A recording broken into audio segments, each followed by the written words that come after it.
Well, good afternoon, friends. Good afternoon.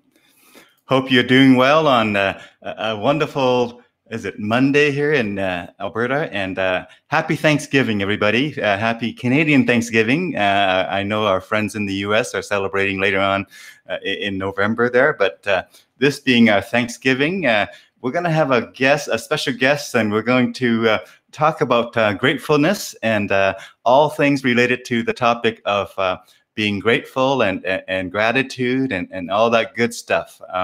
Now, IJ, can you still hear me in the green room there, my friend? Wonderful. So we have IJ McIntyre joining us today for an hour and a bit, and maybe longer if we're having a good energy hopefully you had a good breakfast, and we'll just yak on until we're done, my friend. This being a holiday here, we're both off from work, and so we certainly have time flexibility there. So folks out there, if you're watching and if you're able to hear me, if you can give me a confirmation, that would be good. Now, let me just see here. I'm just watching for kind of lights here and make sure that you can hear me out there. Could somebody maybe give me a quick confirmation? That would be good. But I think it's looking good. So let me do a quick introduction of our guest here before we get underway. And again, folks, feel free to comment, feel free to interact with us, and feel free to ask IJ questions. So here we go. IJ McIntyre. Gratitude aficionado, writer, and speaker. IJ, by the way, is short for Ida Jean. McIntyre is the author of the recently published short, sweet, inspirational memoir and a how-to self-care book called Grateful Ways.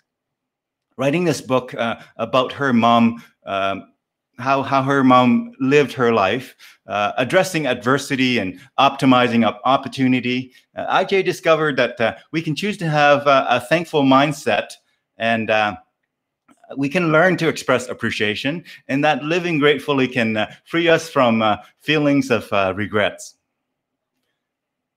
For more than 20 years, IJ has been facilitating workshops and delivering conferences, sessions, helping people explore their lives, make plans and take positive actions that are right for them. She has been a member of the Canadian Association of Professional Speakers for more than 10 years. Described by some as relentlessly positive, IJ loves sharing the whys and ways of living gratefully. So with that sweet and short introduction, friends, please help me in welcoming our guest today, a special guest all the way from the Calgary area, IJ McIntyre. How are you doing today, my friend? Oh, hi, Dune. Happy Thanksgiving. Happy Thanksgiving. And actually, I'm sitting in my new home in Victoria. Oh, you know what? I have a memory lapse for a moment. You used to live in Calgary for years, and I know that you moved to Victoria. So how is beautiful BC today, my friend? Beautiful British Columbia. The sun is shining. It's glorious. Thank you. Wonderful. See, there you go. I have brain kind of freeze up there and just place you and back in Calgary again. Although, what's the temperature over there like in BC right now, where you're in Victoria? I think yesterday afternoon it was in the mid-teens. Mm-hmm. I actually didn't look this morning, and I will be going out later though, because enjoy the fresh air and the fall, and all of that. Yeah. And absolutely, I will. Calgary was home for 17 years, and that's where we met through CAPS when I was with CAPS Calgary. So by all means. Wonderful. Well, tell us a little bit more, filling the blank a little bit with that short introduction there. Where were you born? How, just things to fill us in before and get it up to today. And then we'll get into some conversations and some questions and showing some photos and different things, stories. Tell us, how did you get here? Thanks, Dune. Whenever anyone asks me where I'm from, Mm-hmm. my answer is Saskatchewan. Saskatchewan, lovely place. I used to work with the city of Saskatoon for a little bit on contract. Yeah. Nice. Mm-hmm. And so born and raised in a town, or well, on a farm outside of town by the name of Tisdale in kind of the northeast. And then Saskatoon for university, Regina for the first several years of my career, including, let me see, 15 years with the public service.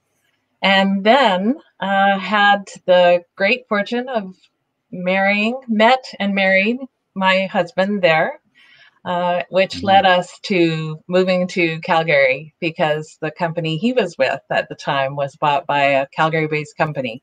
Mm-hmm. And since we both had family in Calgary, it was an easy move for us. However, we planned at the time we moved that we would carry on moving west, so to speak, in this beautiful country of ours. And the original plan was 3 to 5 years, but many things happened, all wonderful, good reasons to keep us in Calgary longer. Yeah. So 17 years later, Wow. we moved to the West Coast. So I've been based out of Victoria full-time now for 6 years.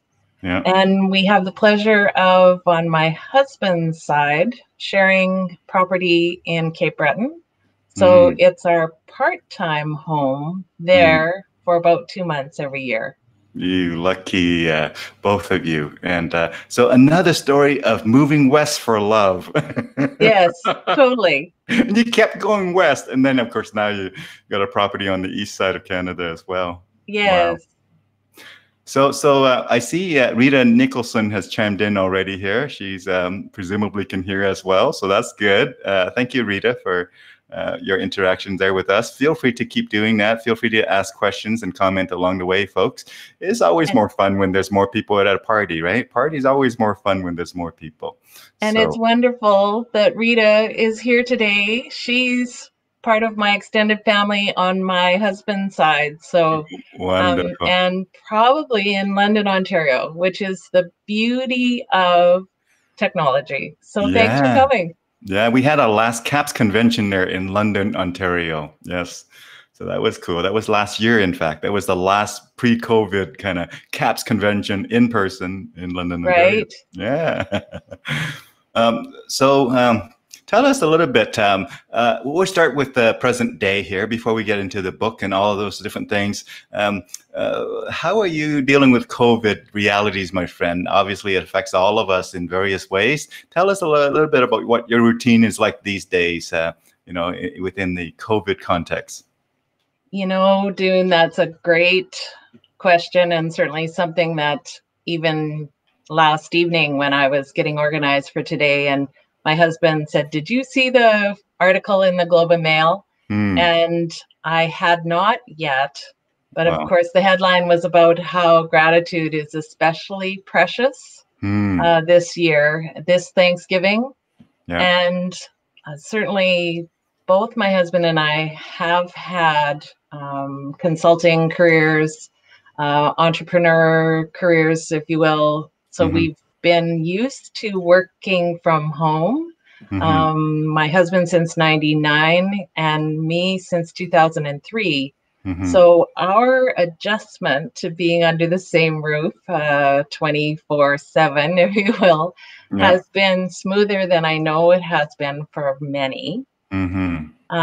We have also been, certainly Dr. Bonnie Henry here on the West Coast has done a fabulous job of keeping us healthy and safe.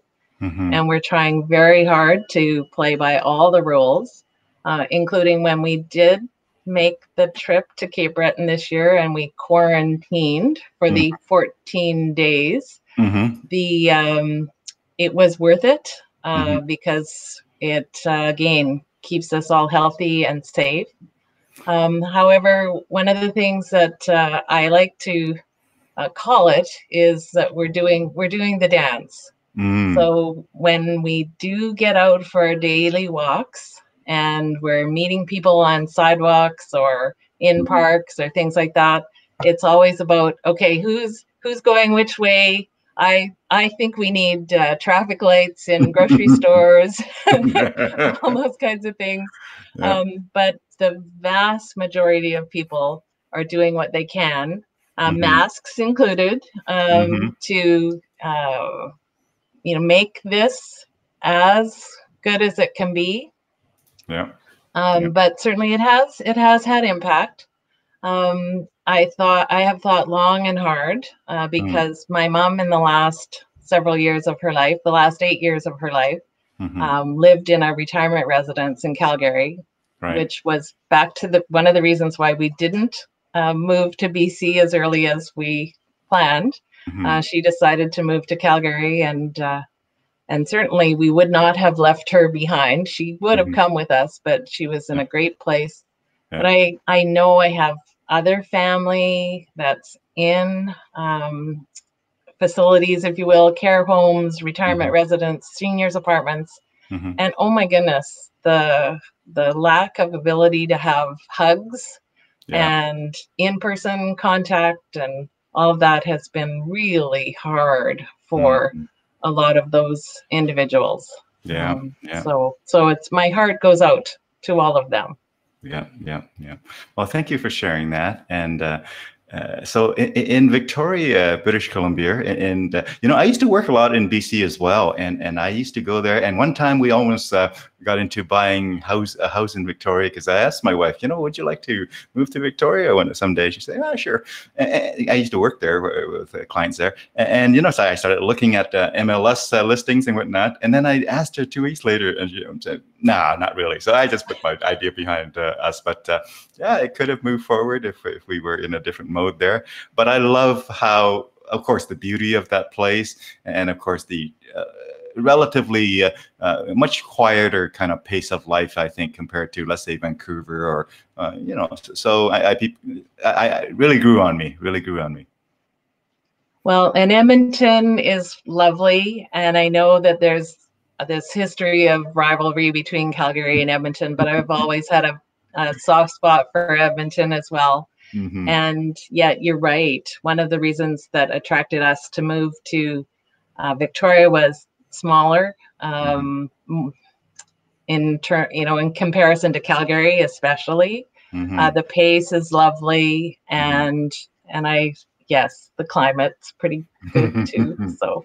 Yeah. What I'm going to do is I'm going to pull up, right off the bat here, I'm going to pull off the cover of that book there. But maybe what we'll do is, we'll get to there. Why don't we take a little bit of a trip down what I'm going to call a photography kind of storytelling kind of exercise here, where I'm going to pull up some photos here, and maybe you can tell us some stories around it that allow us to kind of get into a little bit here. So let me know if you can see this photo here coming in, and I'm just going to be off camera here because we don't need to see me at the moment. And tell us about this photo and what it represents in your mind, IJ. Thanks, Dune. I chose this photo because Thanksgiving, to me, having grown up on a farm in Saskatchewan, is all about harvest and the bounty and the time of year getting the crops off. And this particular photograph was taken by a close family friend. Right. And it is one that my mom took, and actually in her 60s, which is a really great example in one of the chapters in the book, she became an artist. And the painting on the wall behind me is my mom's interpretation of that photo. And it just is that, again, connection with the land, the connection with the time of year for celebration and giving thanks. And not that Thanksgiving is the only time of year, that's for sure, but it's one of those parts of our lives that does allow for reflection, encourages it. There are more people, and this year virtually, getting together, and if you will, holding hands or sharing gratitudes, or certainly taking the time to appreciate what they do have. And so that was one of the reasons why I picked that photo. I tried actually to find one from when I was a kid, and I did, but the slide was so, even my digital copy of it, the slide was so faded. I didn't think it would turn out very well, but it had my dad driving the tractor, pulling the combine, my mom driving the truck. No, my mom driving the tractor, pulling the hay baler or the straw baler. My sister driving the truck, the grain truck, and me just as a little girl, and my other brother, sitting or hanging out by the straw bales. So it was good going down memory lane. Yeah, yeah. Well, thank you for sharing that. You mentioned a few things that I want to highlight for our viewers. You mentioned harvest, and really the idea is that if we're going to harvest anything, we have to seed some stuff long before we expect to harvest anything. So I think, as much as it's difficult right now for all of us, let's do some, let's sow some seeds as well. Seed of kindness, seed of appreciation, seed of love, seed of whatever, because you never know when those seeds are going to develop into something that can be harvested in due time. So farming is first of all, it's a lot of hard work. I did a little bit of farming work when I first came to Canada, 13 years old. Doing some on the weekend. We would, I went to school, and then on the weekend I would do, picking rocks and lifting hays and bales and whatnot, and those, hays into the barn there with the conveyor belt. Right, you probably can imagine all of this, right? And a lot of hard work in the hot driving sun, right? Yes. And so lots of appreciation for the hard work of our farmers out there. Yeah, wonderful. And I so appreciate the sentiment of absolutely the harvest is reaping what we've sown. You are so right. So thank you for that loop to planting the seeds, because that is so important. That it's the tiny things that do make a difference in the long run. Yeah. I also love that to get to know you better about some of your experiences. So that's been a delight in this whole process too. Thanks, Dune. Wonderful. Well, thank you, Ajay. So that's a great photo. And by the way, look at that. I happen to know just a little bit. I'm not that great of a photographer, but I happen to know just a little bit about colors to know that orange is actually a great complementary of blue. So here we have orange and blue essentially in the one photo. Nature had a way of popping out that day there, my friend. Yes. So again, for our viewers there, I love that. So let's, this is your family? It is. And it's, as far as I know, the one and only photo of my whole family. As bizarre as that might sound, especially in this day and age when we take a gazillion photos all the time, and we have cameras on timers and all that. When I was born 60 years ago, and I'm the little one down in front, and I think I was about 3 or 4, not 100% sure. But in those days,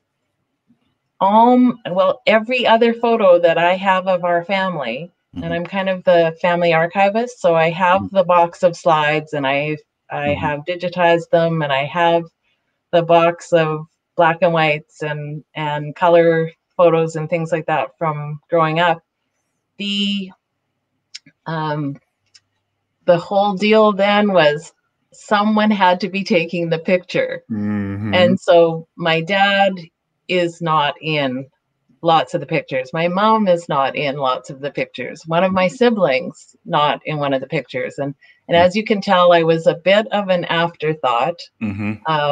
My oldest brother was turning 18 the year I was born, my sister turning 15, and my youngest brother turning 10.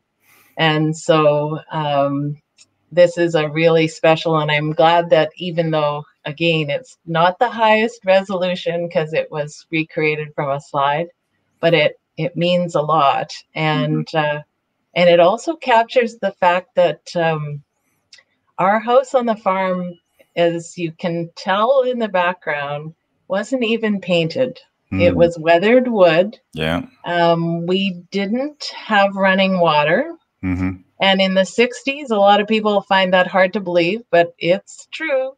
Yeah. Although, like my mom said, we could run to the well and get it if we wanted running water.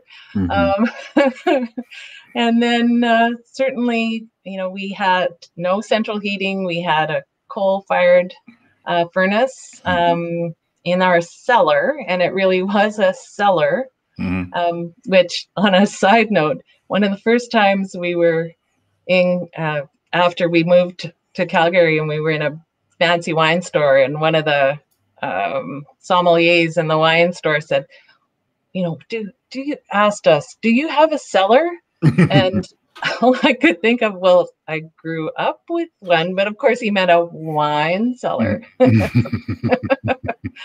But yes, so that's a really, how shall I say, near and dear to my heart photo, and also a little glimpse into my roots. Although we didn't have much money, but we had everything, which again is back to being able to appreciate what we do have. Yeah, yeah. I certainly can understand, because my background is different but similar in that, in many ways, Vietnam being a third world country, and back in those being war-torn days, we were a little bit behind the first world country, so to speak. So, we were considered the third world country there in Vietnam. And growing up in a third world country, in the old days of the, I guess I was born in the late 60s. And so in those older times, and also during wartime as well, in addition to all of that, have certainly make it as if I, at the age that I am, and fairly young guy by today's standard, I have seen a lot more changes from where I was born into, right, in the late 60s, war-torn country, Vietnam, third world country, to now being in Canada, arguably one of the best countries in the world, and with the profession that I do for my work and whatnot, it's quite a contrast of, within my short life, relatively speaking, have seen that contrast, right? And you spoke a little bit about your own experience with that there, right? Yes. Yeah. Well, and I thank you for revisiting your background, because I do remember listening in awe at one of our CAPS conventions in a storyteller breakout session, I believe, with the filmmaker from Montreal, and you shared your story, and I was like, oh my goodness, again, it helps put everything in perspective, how lucky. I mean, sometimes people say how lucky I am to live in Victoria, and on many levels, absolutely. But one of the times that I really believe I was lucky is having been born in Canada. And I am also delighted to have people like you who are now part of our country, because you just make it better for all of us. Well, thank you. Thank you for the kind words. Beautiful photo, you're right. And, I hope that you have it on the clouds and whatnot, because these photos are not replaceable. Never replaceable. Yes. And I learned that lesson when our house almost was flooded in the Calgary disastrous flood. The water stopped a half a block away from us. And guess where all our photos were? No. Yeah, you don't think about it until it happens, and then you'll never do that again. But was it 2013? Yes. Yeah, I remember. I knew Calgary, the flood and whatnot, but I had a course booked at Mount Royal University to teach, and I was trying to reach out to the course organize and say, has it been canceled? But I did not get a response. So having, committed to the course, and you don't hear that it's been canceled, what do? You drive down there. So I drove down to Calgary, right? Drove down to Calgary and, waited further, waited, and eventually got word that it was canceled. And as I was trying to get back to Edmonton, I could not get back to Edmonton because the roads that I normally take would be, kind of flooded, and I would have to try different routes and whatnot. I remember going to parts of Calgary that I normally don't drive to because I had to detour. And then I got lost. And so it was very, very memorable day for me as well. Eventually I got back to Edmonton, where all of the, what is it now? Well, the military tanks and whatnot, all the military vehicles, utility vehicles were going to Calgary to try and assist, right? So I was going the opposite direction, thankfully, getting back to safety. But it was very, very surreal when you go to the streets that you normally think of in Calgary, and it's like flooded, impassable, and you have to back up. And yeah, for sure. Very, very memorable, and also in lots of ways revealing about the human condition. And it was it had a huge impact. I have family in Fort McMurray. They were evacuated because of the fires. And the human spirit, the resilience of all of us, I trust from those examples, those recent in our memory experiences, that we too will get through COVID accordingly. Absolutely. Yeah. Who are these beautiful people? That's me. When I was 9, I had already turned 10, I think, yes. And because it was the year after my father passed away, when my youngest brother was graduating from high school. And so I picked that photo because he was sweet and wonderful, and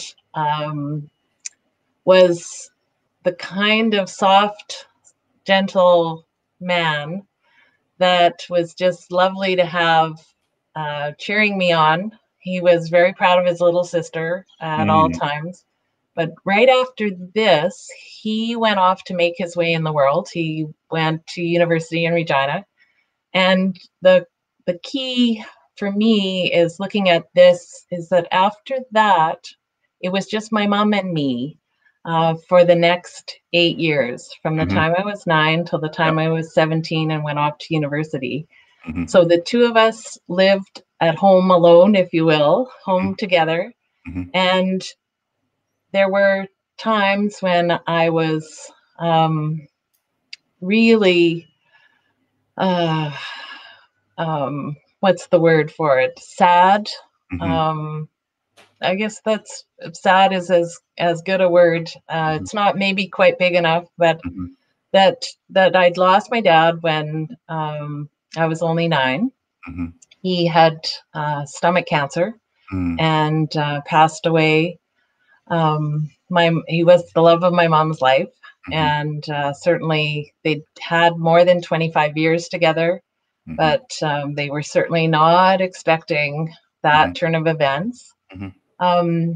Then my mom and I being together for all those years, it really, the upside, if you will, was that the two of us ended up with an extremely strong bond.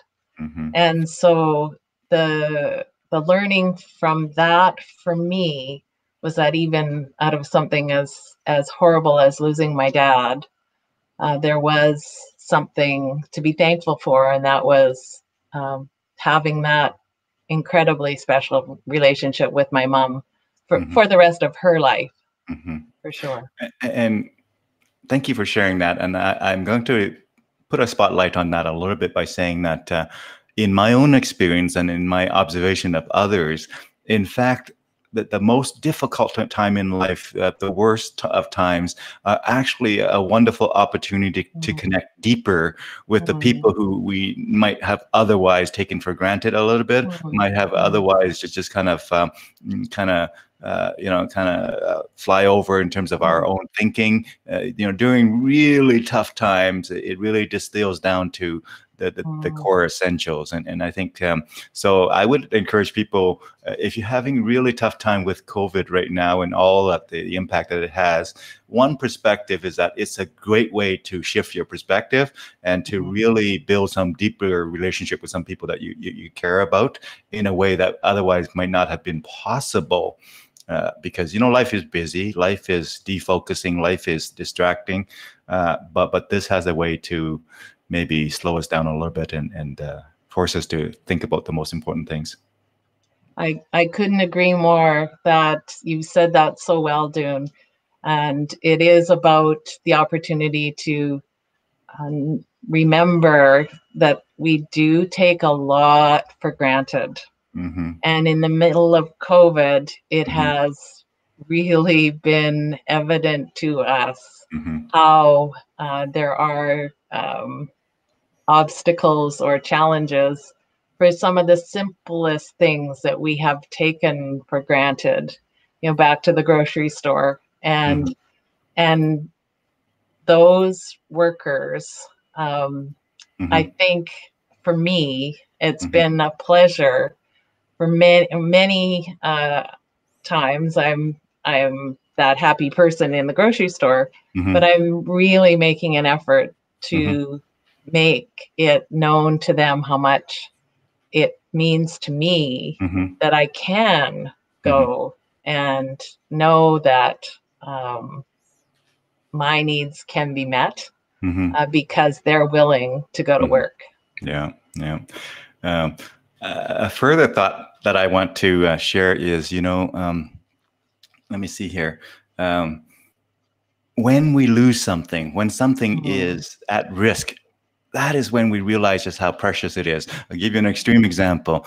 Escaping Vietnam back in the early 80s, we were, 100 of us or so in the belly of a small boat that we were just like kind of crammed in like this, right? And because we pretend to be a fishing boat. So of course it's all covered up and very little air, very little circulation, no movement at all. You realize how precious oxygen is when you don't have enough of it. Now, most days we take oxygen for granted, but make no mistake about it. When oxygen is not sufficient, you realize how important it is. So just like anything else, right? We sort of survive on this idea of we focus on the next need, right? Whether it's Maslow hierarchy of needs or whatever have you. When our oxygen is good, our safety is good, we start thinking about the other stuff, and eventually some other stuff becomes very important to us, and we sometimes even obsessed over it.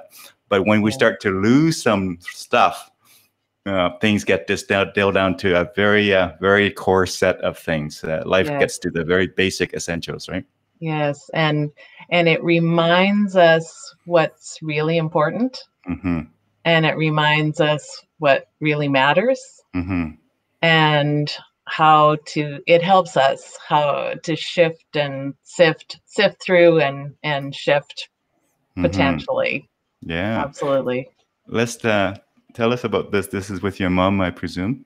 It is, and it's just an example of how that bond was so strong between the two of us that the year I was 26 and she was in her mid 60s, 65 turning 66 or 64 turning 65, the two of us had a chance to travel to Europe for 6 weeks. And I was still single, and I'd been working for the Department of Justice in Regina for long enough that I'd saved up the holidays, and my boss was supportive of me making this adventure happen with my mom.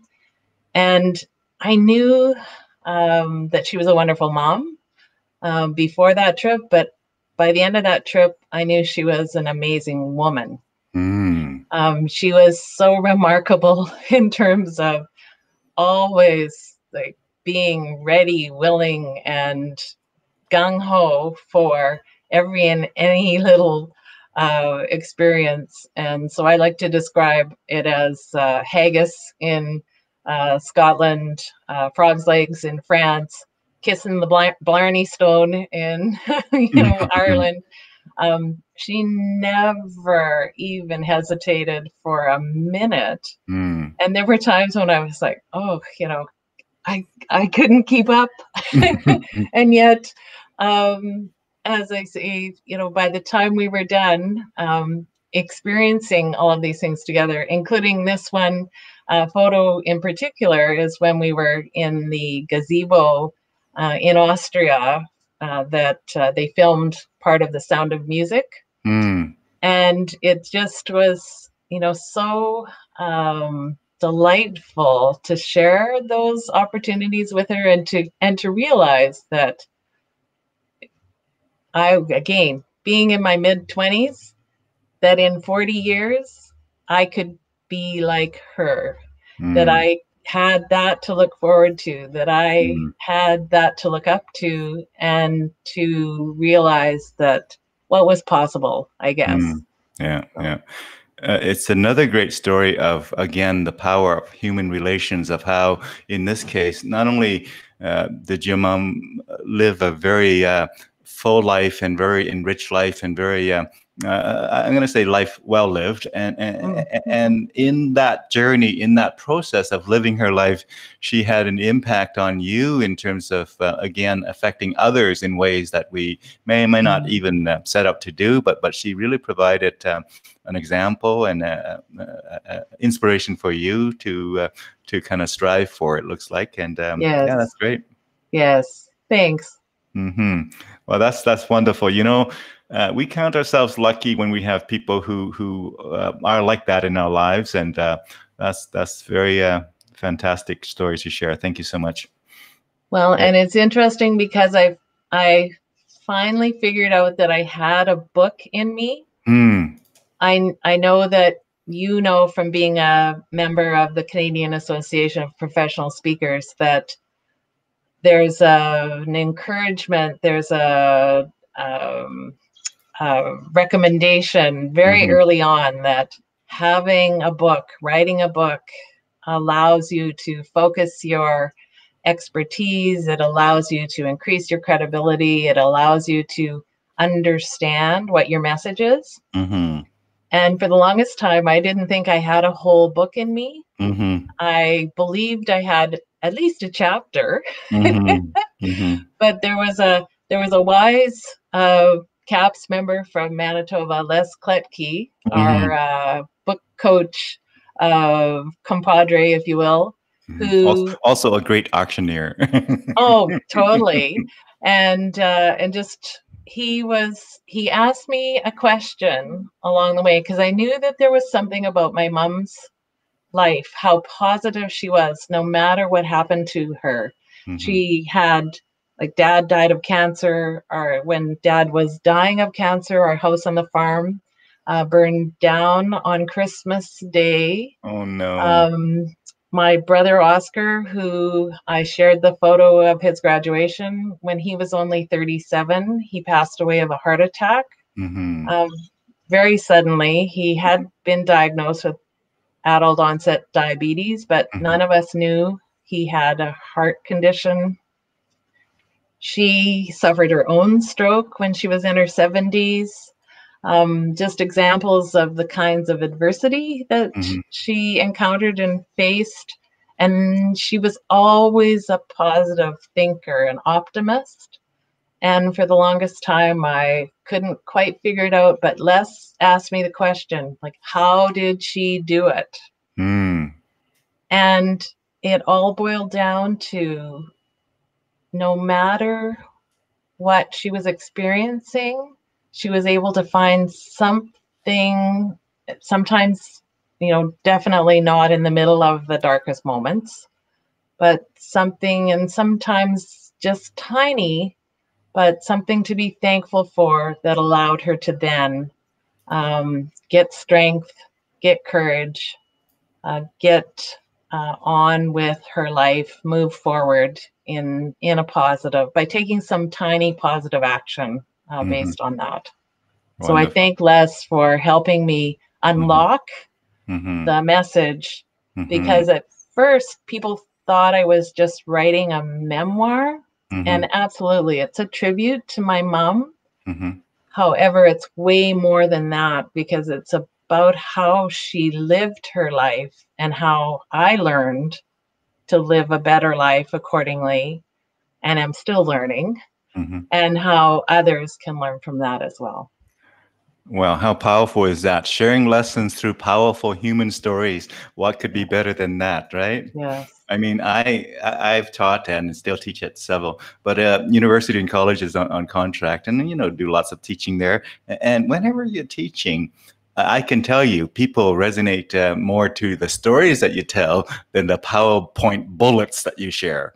So as a speaker who does that corporate training and university teaching and whatnot, you have to be able to inject stories into it. And so when you have that wonderful story of your mom and your up close knowledge of that and up close experience with that, up close journey with her, and willing and able to share that in the interest of trying to pass on these nuggets of valuable life's lessons and whatnot, that is a powerful way to do it, my friend. Thank you. Thank you. And I see that you've shared the photo. I just pulled that one up because it's a great reminder of Mom. Even though after her stroke, she recovered physically very well. Mm-hmm. She had a speech impairment till the end of her days on this Mm-hmm. planet.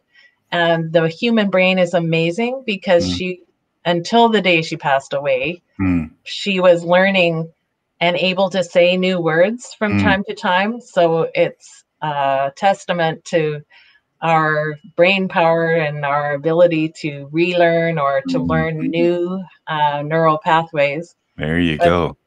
But the photo is one of the times when we would go on a day trip out to Banff. Was one of her favorite places to go, out to the mountains, and we would go to the Banff Springs Hotel. And again, the customer service there, they would treat, even though we weren't guests, we were just there for the day, they would treat us like queens. And they would loan us a wheelchair at the front door, and would do whatever they could to have us enjoy the day. And certainly, she didn't need a wheelchair, she could walk. But in a wheelchair, she was able to walk, she was able to go farther faster. And I always used to describe it as saving her energy for the good stuff. Oh, wow. Because then, we were able to explore all these different corners, and she realized that,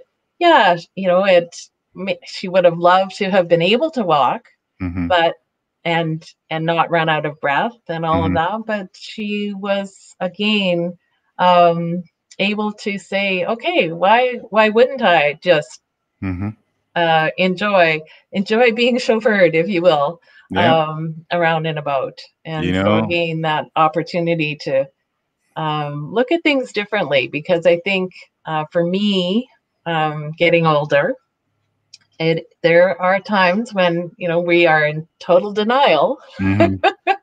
But on the other hand, it's like, why not? Why wouldn't we avail ourselves of aids, if you will, or opportunities to make it easier? Reminds me of the lyrics from one of the songs from, I think it's the Beatles.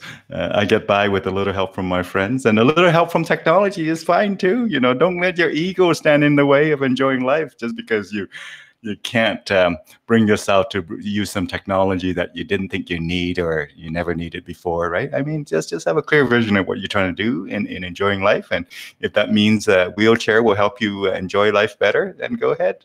Totally. And it's funny, because I was thinking about that too, because my mom always said, she got to be in her 80s and she hadn't learned how to use a computer, and why would she now? And but I truly believe that if she was alive in the middle of COVID, she would have loved, and I'm going to call it FaceTime and Zoom and anything and everything that we could have found a way to hook her up with, so she could connect with family. And in fact, I think for some people, again, there's been a tiny little upside that the technology has allowed for even more connection with some grandchildren of friends of mine, and that interaction that the video part allows. And when I did my book launch recently, I had people from across the country that could not have been there personally if it weren't for technology. So there are pros and cons to everything. Absolutely. But when it works, it can be wonderful. You bet. Yeah. The best any one of us could do is to accept reality for what it is, and figure out our best way to live our life within that reality, right? I mean, there were people who were born and raised before. We all have different situations. So rather than sort of wishing that the world was something else, why don't we acknowledge it for what it is, accept it, and then say, how are we going to live our life given that those are some of the constraints? Again, what wise words, Dune. And it reminds me, my dad, who I wished I remembered more from personal memories, but I have all kinds of the stories. You're and very young. How young were you again? 9? I was 9. I just turned 9 when he passed away, and I know that one of his, and back to farming, one of his expressions was "Que sera, sera."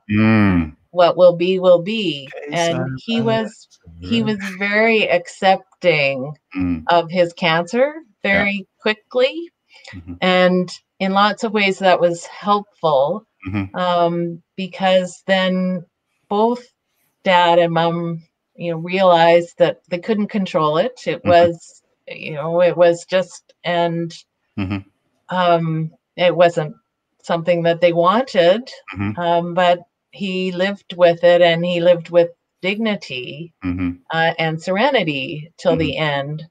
And certainly for us too, there are so many things we can't control, and yet, we can handle those circumstances as gracefully and graciously as possible, if we do realize that, it's not all about us sometimes.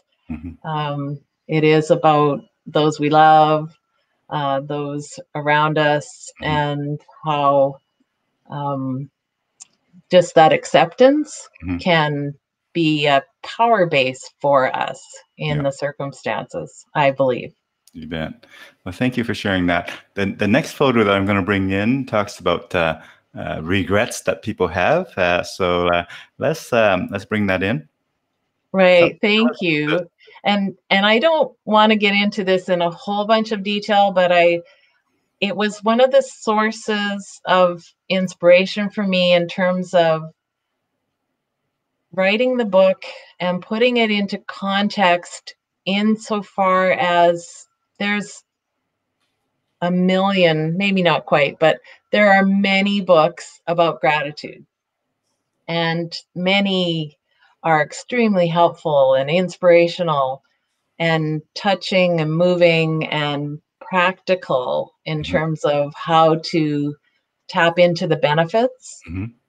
One of my eurekas or ahas when I was going through Mom's stories, the core stories, and my own learnings, was that I believe that every time we are either already experiencing regret because of something that has happened, or potentially being aware of a situation where we could prevent regret, that gratitude can really be helpful.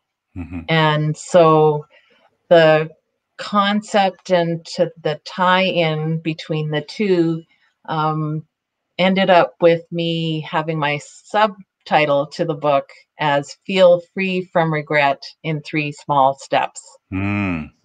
Because Mom lived the grateful way, Mm-hmm. And by living gratefully and thankfully, she was, I believe, able to leave this world in 2011, feeling free from regret. Mm-hmm. Not that she didn't have regrets. It's not that I don't have regrets. And it's not that gratitude is magic. It can't remove regrets or make them go away. But my learning or my inspiration through all of this is that it can soften. Mm-hmm. And we have, again, back to the opportunity to take a little bit of positive action to make a difference for us, to make a difference for what it looks like Mm-hmm. at the end of our life as well. Mm-hmm. Yeah. Well, thank you for sharing that. And, it's, I'll just read it out for our viewers here because we put Okay. it up and there's a bunch of text here. So top Thank 5 you. regrets for of the dying. Okay. It's from the Guardian News report, top 5 regrets of the dying. One, that the first one over here in the blue here is, I wish I had the courage to live a life true to myself, not the life that others expected of me. So that's the first one. I don't know. Number 2 here, I wish I hadn't worked so hard. Okay. Number 3 here is, I wish I had the courage to express my feelings. Number 4 here is, I wished I had stayed in touch with my friends. Number 5 is, I wish that I had let myself be happier. So those are the 5 that are on the screen there. So thank you for sharing that. May I ask you, Dune, is there one of those that speaks to you at all? Yes, the one that jumps out right away is number 2. I wish I hadn't worked so hard. Well, there was a time, just like all of us, in the particular part of our life where we used to, again, build our own family and the work that's necessary to support the family and to kind of secure a future and whatnot. So I used to work a lot. Now I used to enjoy working. And the people I work with enjoy the work. So we really enjoy the work. And thankfully at that time, my family was very, it was like my sons were just born. And shortly after that, I have discovered the sort of balancing act that I needed to do. So I corrected that. But working hard was actually a good thing for me at that time. It was the right thing to do at that age. But these days, in my 50s here, I'm very mindful that to balance out my work in such a way that makes more sense now that I'm at this stage of life. Absolutely, and good for you.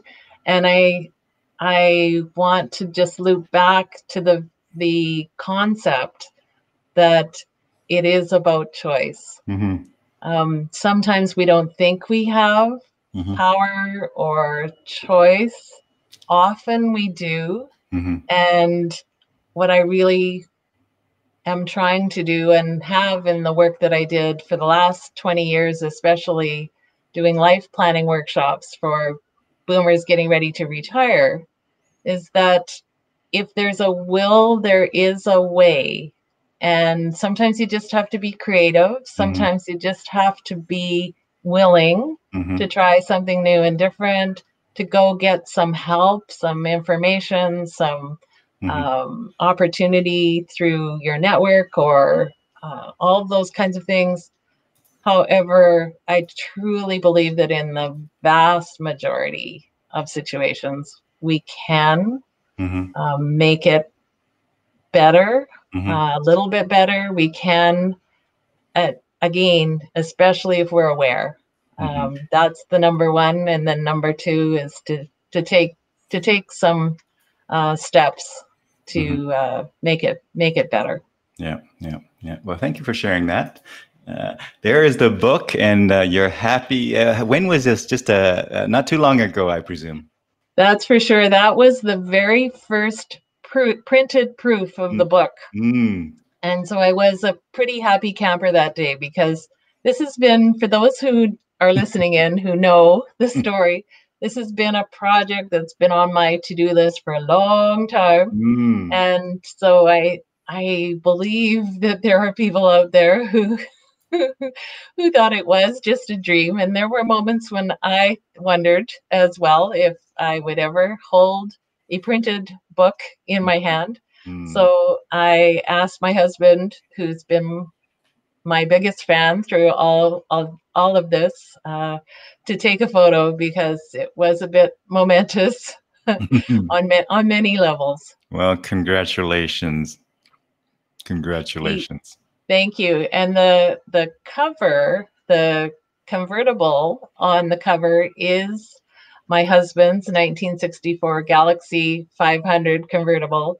That is my mom at the wheel. Oh, wow. And she really was taken in a professional photographer session for a calendar, because in her 80s, she posed for 3 different calendars. And actually the first couple, one she was in Top Hat Tails. The next one she was as a go-go dancer, although she really didn't like her costume. Even though, like, the most women at 83 would have been feeling marvelous, but she was kind of like, yeah, whatever. And by the time they were doing the 3rd calendar, my mom had said, been there, done that. Others can be in the calendar. And then when they announced they were doing classic cars, classic gals and guys, well, Wild Horses could not have kept my mom from being the one who was at the wheel. And so they kept coming back for her after she says she was done, huh? Yeah, exactly. That's a great story. I love it. So it was just delightful that she's in the calendar from the mid 2000s, and I got the permission from the photographer.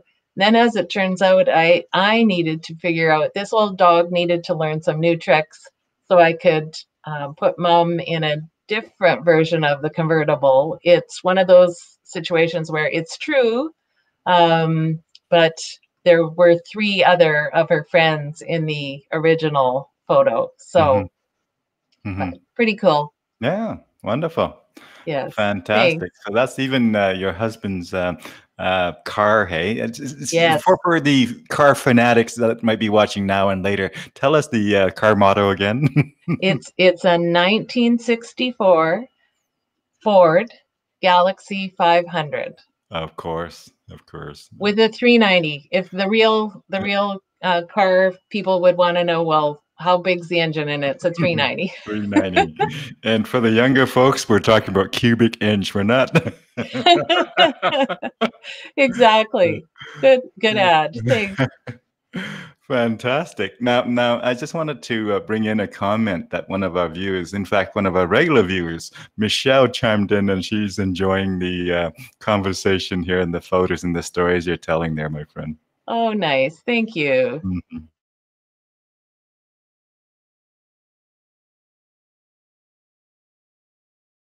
Great. Tell us about this one. What I wanted to do was just highlight, in the context of Thanksgiving, and also that in the book, not only is it an inspirational memoir, but it is a how-to self-care book. Yeah. And it really is all about making our world a bit better, one thanks at a time. So the 3 small steps are: 1, take time; 2, highlight the positive; and 3, express gratitude. And if you do those 3 things on a regular basis, doesn't need to be daily, it needs to be heartfelt, it needs to be, again, meaningful for you. But if you are able to, even in those deepest, darkest moments, take time to highlight even the tiniest positive bit of the experience, and then express gratitude, it will make a difference for you, for your loved ones, and I believe potentially for our whole wide, wonderful world. In other words, gratitude is magical. Gratitude is magical. Would you say? It's almost.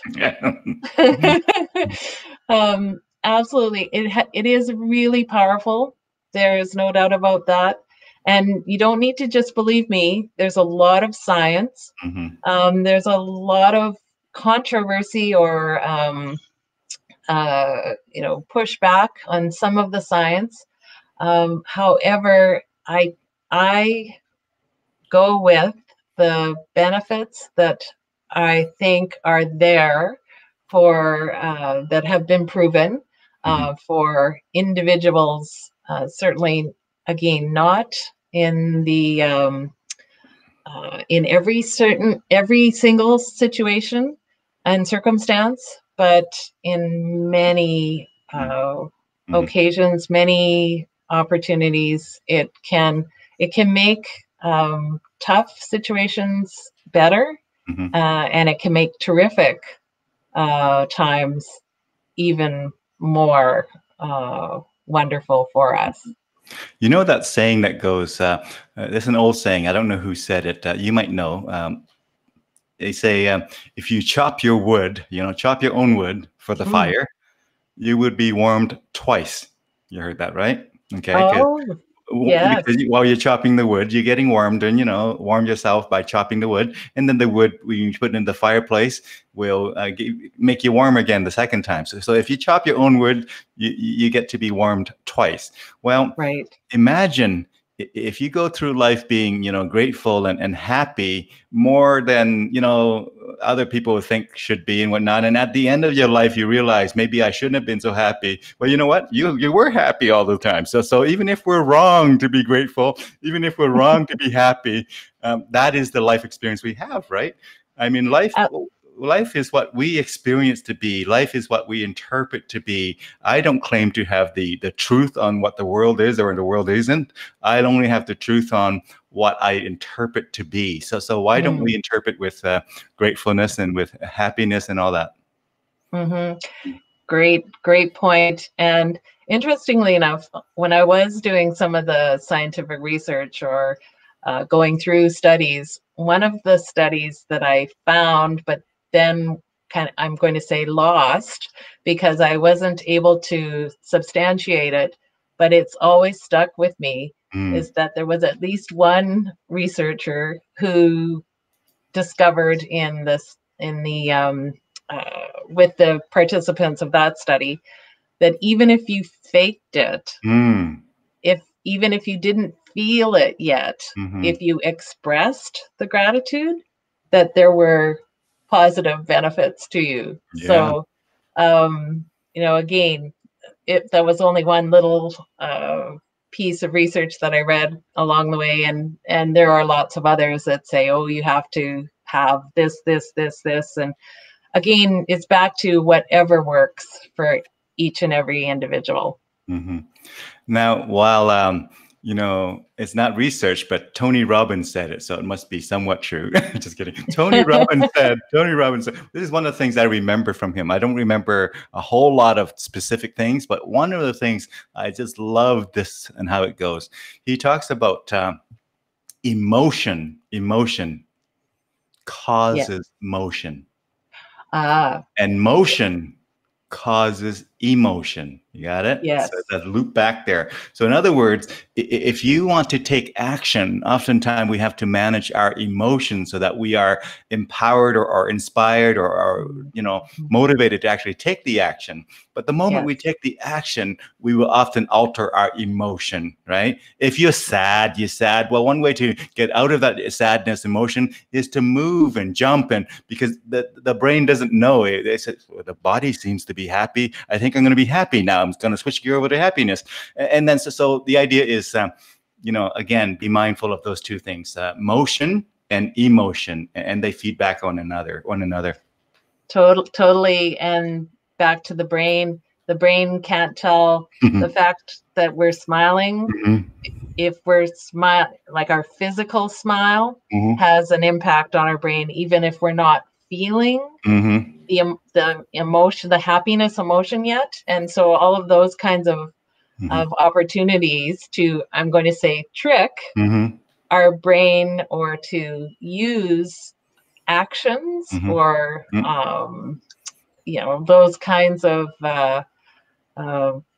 triggers, if you will, that can send positive feedback to the rest of us, rest of our body. Yes. Yeah. As an example of a twist on the common saying, a lot of people saying, smile if you're happy, right? I say it differently. I say, smile if you want to be happy. Oh, I love that. Thank you. Smile if you want to be happy. And with your permission, I will use that. I will always give you credit. But that's fantastic. And I believe that also, as you might imagine. If you ever start a group, I'll join for sure. Right on. Let's look at the next photo here. Let's see what we can bring out of this photo here. So IJ, you've been listening to IJ McIntyre, folks. Just put the name up again here in case you joined us just now. And so IJ, tell us about this photo. I was getting organized this morning, having my morning coffee, and I just loved one of my Facebook friends from Alberta, Dorota, had posted this, and I knew it would fit with what we were talking about today. And the quote comes from one of Dorota's friends at Joy Cultivation. I thought 2020 would be the year I got everything I wanted. I now realize it is the year I appreciate everything I have. And I just thought it was a wonderful summary and reminder to all of us of in this, what I call the upside down COVID world we're living in, that we can hang on to the appreciation, and that will help us get through this.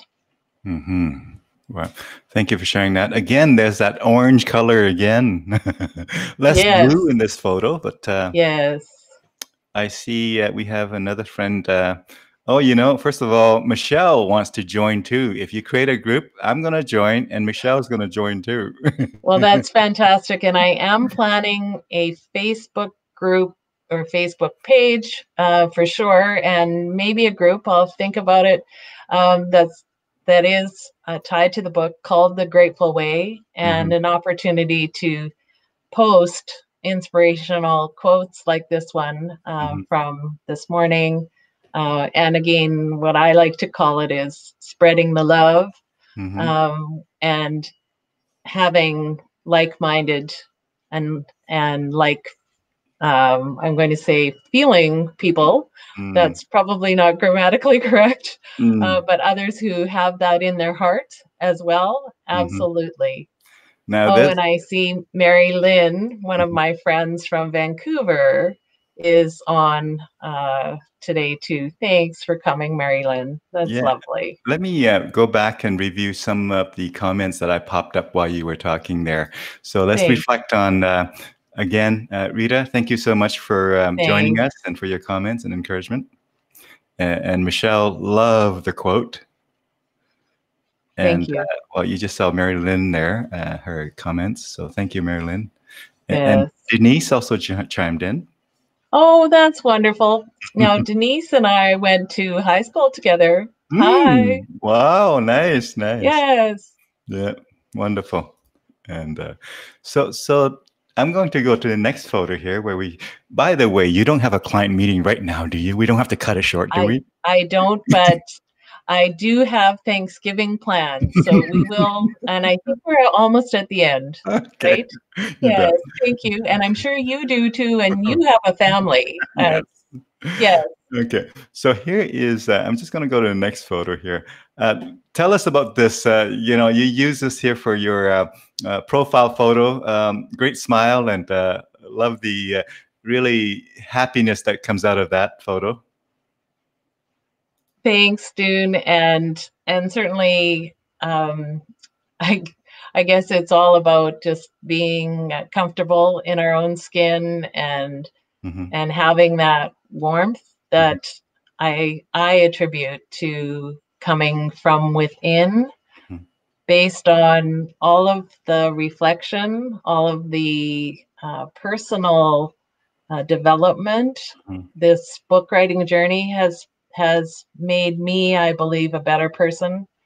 I I have lots yet to learn. I've started, but the journey is far from over. And I invite any and everyone who wants to tag along for parts or all to join me in finding ways to live just a bit better by tapping into the power of the Grateful Way.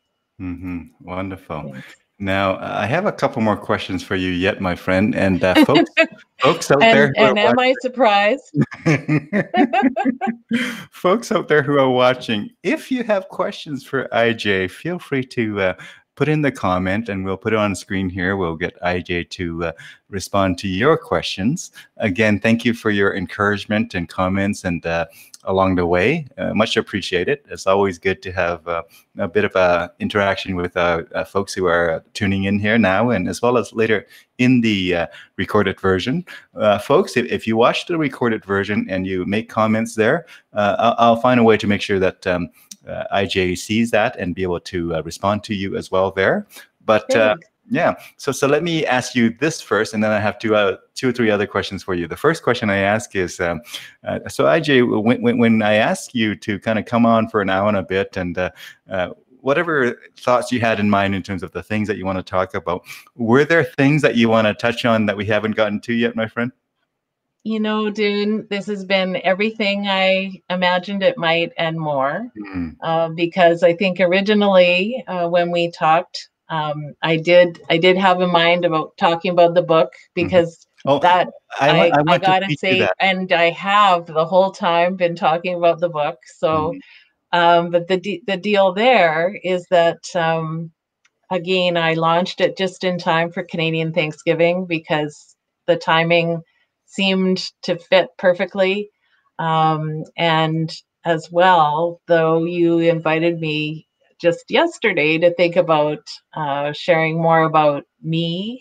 And so last night I was doing my thing in terms of, well, what else is interesting and relevant and fits the Thanksgiving theme. So absolutely, I think covered it all and more. So thank you. Wonderful, wonderful. Now, so I have a couple questions for you. I'm going to, let's see here. Yeah, I'm going to go there. So you grew up on the farm, born and raised and whatnot, and eventually moved to other centers, cities, and Calgary and Victoria and so on. If I could ask you to compare and contrast, life on a farm versus life on a city like Calgary versus life in a city like Victoria, and what insights have you pulled from that journey of experiencing different kinds of cities or locales? Oh, that's so interesting to think about that. And I believe that each of my homes, and they have all been homes along the way, have made me who I am. I can draw on and have fond memories as well as remember challenges in each and every one of those settings and opportunities.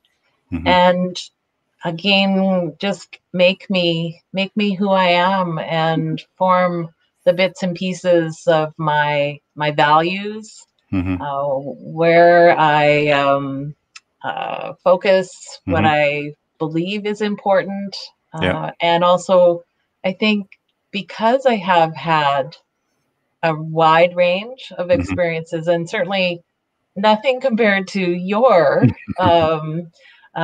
beginnings and current and everything in between, but I think it allows me to put myself in other people's shoes, and that has been extremely helpful for me. Being a workshop facilitator, my whole goal about the book was that it wasn't about me.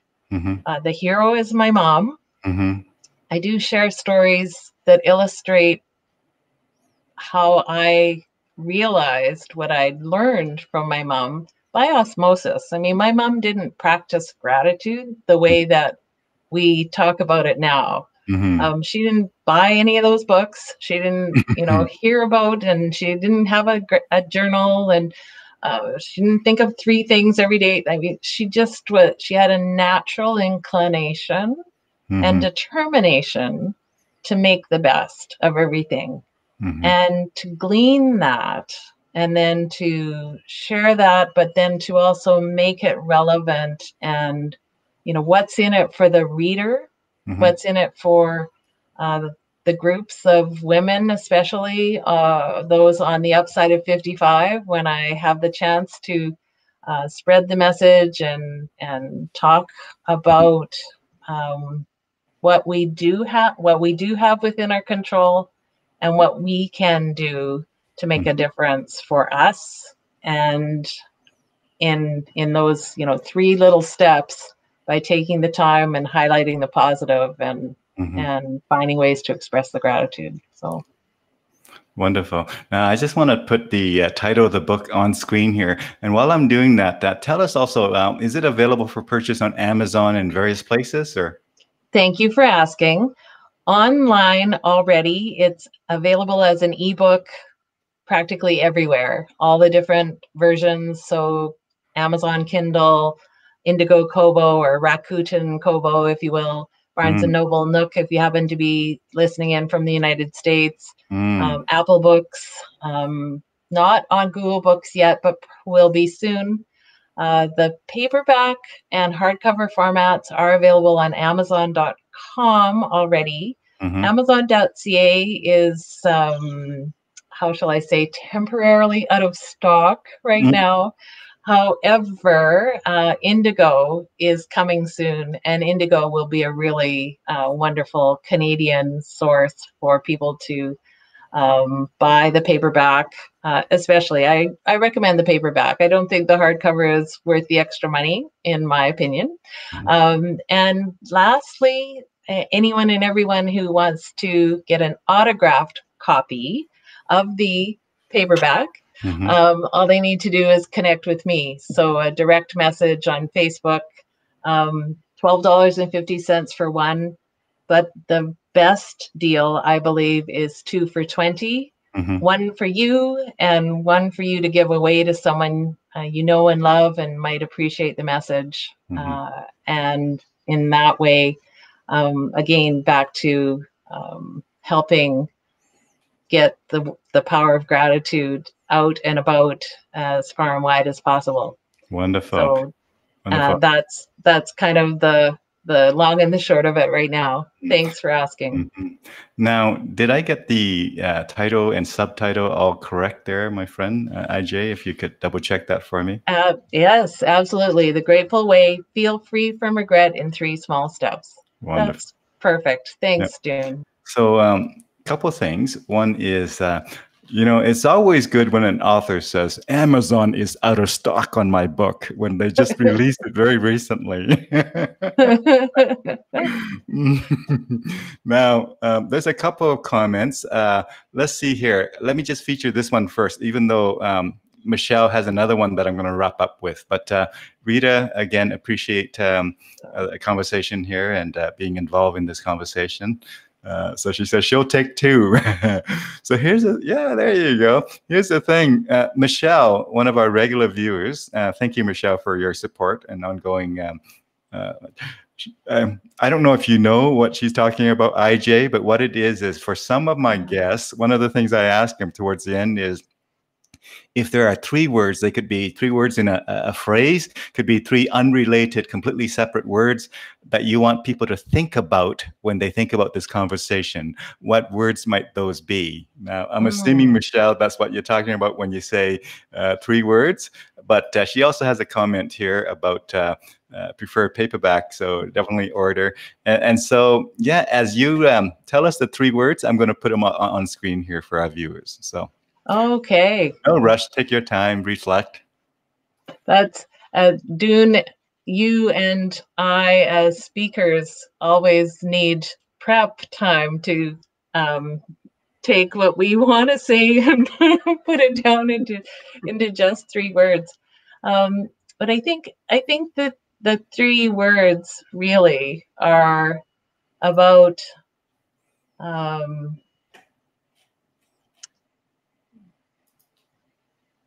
and I want regret free, which is with a hyphen is only one word. Yeah. See, she knows how to economize these things. And with thanks, and I use that in many ways, but my short form is THX because then it does capsulate or capture the action steps that I think can bring thanks and gratitude to life. So I would say regret free with thanks and spelling thanks THX. Okay, I How's got that. So with is just a word by itself there. And if I got that right, look on screen there. Did I get that right there, my friend? It's perfect. Yes. Yes. If you could expand on their with, so it's just regret-free with thanks. Okay, so it's three words together there. Cool. Yes. Yes, as a phrase, I guess. More than three separate words. Yeah, yeah. So let me correct that. You know, yes, I teach, but I also am pride myself on being a learner. So let me correct that, and through my own learning here. So let me get rid of that. And Michelle has another comment that I'm going to highlight in just a moment here. So give me a second, Michelle. And so here you go. I'm going to highlight this, and so it's more like that. Let's see here. There it is. And so Michelle she's trying to give you the tip. She said, that's why he doesn't prep you. Answers, you know, all these surprises, the three words. Thanks. Answers are wonderful from all his interviews. So, so much so that Michelle actually prodded me on this three words thing. I don't do it on all of the interviews, but she wanted the three words from you there, IJ. Yeah, so, right on. Thank you. And actually, that's great. And I guess, you know, the other would be one thank you at a time. And I know it's a little more than three words, but that would be what I would, or one thanks at a time, is the way that I like to kind of encapsulate and encourage people to think about how this can make a difference for them. Is that one thanks at a time, we go forward, and it is and will be better for all of us. You bet. Wonderful. So thank you for again joining us, and for sharing your not only your stories, but also your book launch here. And you launched it fairly recently, I know. Yes. And all of the stories about your mom and your family, and all of those things on a, you know, such a great day, which is Thanksgiving here in Canada, folks. I know US will have our friends in the US will have their Thanksgiving in about a month or so from now, but in Canada this is Thanksgiving. So happy Thanksgiving to everybody. And before we wrap up here, I want to again wish our viewers, now I see Michelle chimed in again here, wish our viewers a wonderful afternoon, a wonderful rest of your day, folks. And till we meet again, folks, take good care of yourself, take good care of one another, and be kind. Be kind, because that's just a better way to be. That's just a better way to live. So be kind whenever you can, however you can. So again, you've been listening to IJ McIntyre.